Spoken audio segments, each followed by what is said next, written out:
Today, I'm going to show a 2016 slasher film called Hush. Spoilers ahead. Watch out and take care. Inside a house located in the middle of the woods, Maddie is preparing a full-course lamb dinner with guidance from her laptop. She is instantly revealed to be deaf. As she tastes her cooking, a notification pops up on her laptop. It's Sarah from next door asking if she can stop by. Maddie spots her friend walking towards the house. Sarah tells Maddie, through sign language, that she had just finished reading her book. She then asks how does Maddie come up with her writing. Maddie tells her that it's called writer brain, as her mother would say. It makes her go crazy. Any possible outcome is like a movie in her brain with many endings. Their conversation is interrupted by a loud and blaring noise. They run back into the house to find smoke coming out from the oven and the fire alarm giving off a very intense warning. Maddie apologizes for her hell of a fire alarm and tells Sarah that she needs it because she has to feel the vibrations in order to wake up. She gives Sarah her own copy of the book before Sarah bids her goodbye. Later that night, Maddie is sitting alone in her living room, trying to finish up her manuscript. Feeling frustrated, she tries to distract herself by cleaning the mess in the kitchen.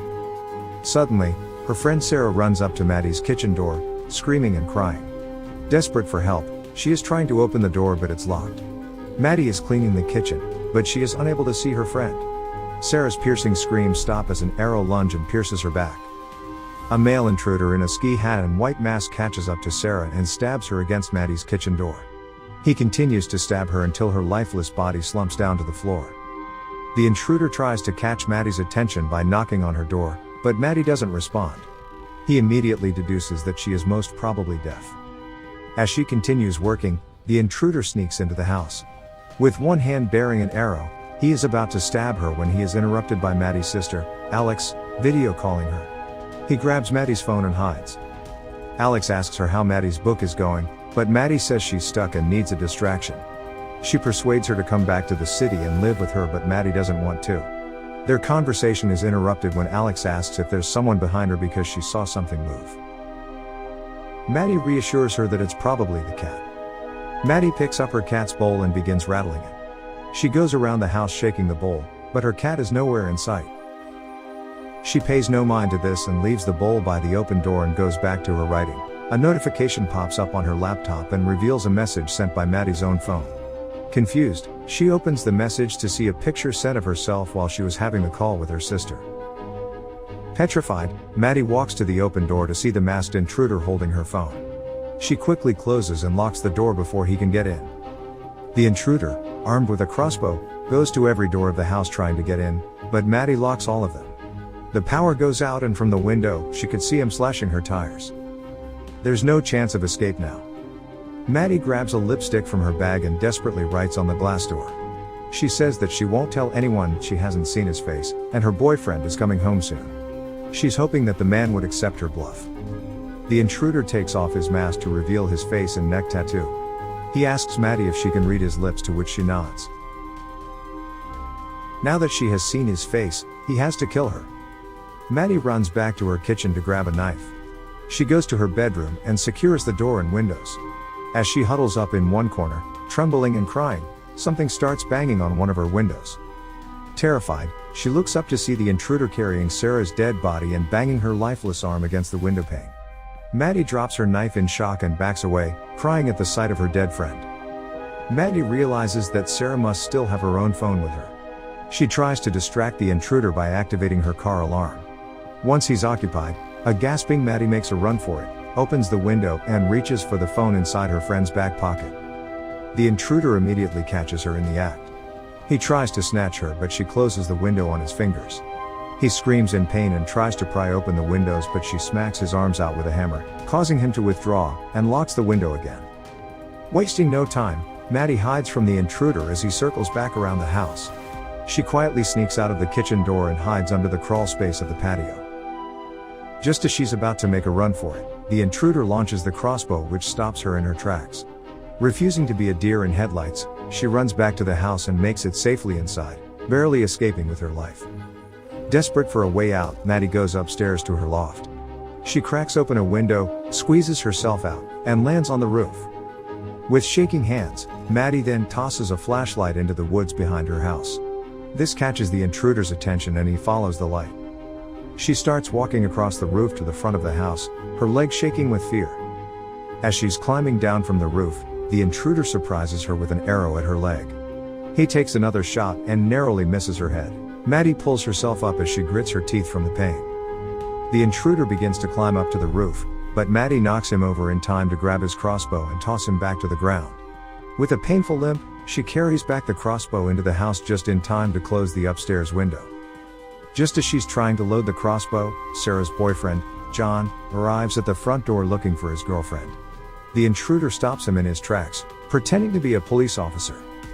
He asks John for identification and tells him that he responded to a 911 call made by a resident. He then tells John that an intruder knocked him over and took his gun and radio, and now he needs to borrow John's phone to call for backup.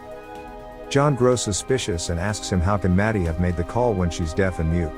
John tells the intruder that there's probably a spare key hidden under one of the plants by the patio. As the intruder goes to look for the key, John sneaks up behind him with a rock in hand, ready to strike. Maddie notices John from the kitchen door and begins banging on the glass. This distracts John and leaves an opening for the intruder to stab him on the neck. Gasping for air as the blood squirts out of his neck, John doesn't give up without a fight. They stumble into the ground and John traps the intruder in a chokehold. As Maddie watches to see the struggle, she runs over the different outcomes of escape in her current situation. She can't outrun him with an injured leg. If she uses the crossbow, it has to be a perfect shot. If she tries to get the power back on, he's going to catch her before she makes it back.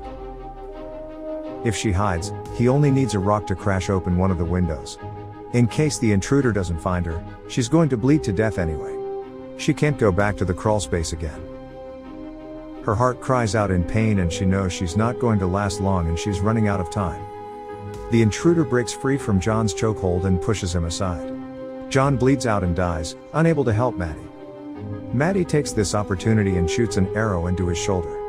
The intruder cries out in pain, his rage fueling his desire to kill her. He runs after Maddie back into the house and traps her hand in the middle of closing the kitchen door. Unable to scream out in pain, Maddie can only cry as he stomps on her hand, breaking the bones in her fingers. With her remaining energy, she retrieves her hand back into the house. As the intruder tries to break open the glass door, Maddie writes the description of the intruder in her laptop with her remaining hand and locks herself in the bathroom. As she's waiting for him to barge in, the intruder sneaks through the broken window and creeps up behind her. Just as he's about to strike her, Maddie feels his breath on her neck and turns around to stab him on the knee. He screams in pain and lunges at her with his broken knee. Maddie desperately hops back to the kitchen with her broken hand and bleeding leg and collapses beside one of the cabinets. As the intruder walks towards her, she aims a bug spray into his face and reactivates her fire alarm, buying her a bit of time. The intruder finally catches up to her and they are caught in a struggle. He punches her face and chokes her. But Maddie fights back, pushing his finger into his injury. He slams her to the floor and chokes her again and she sees her life flashing before her eyes. As her heartbeat slows down, she reaches for the wine opener with the last inch of her life, and with a mighty swing, she stabs him one last time on the neck. He releases his grasps from her neck as he chokes on his own blood and collapses on the floor next to her. Maddie gasps for air and quickly reaches for the phone in his pocket and dials 911. This is her chance to escape. She gives one last look at the dead intruder and slowly makes her way to the patio where she sits down next to her cat. As Maddie pets the furry little creature, flashing lights from the police are seen at a distance. She closes her eyes and sighs, she survived and she won.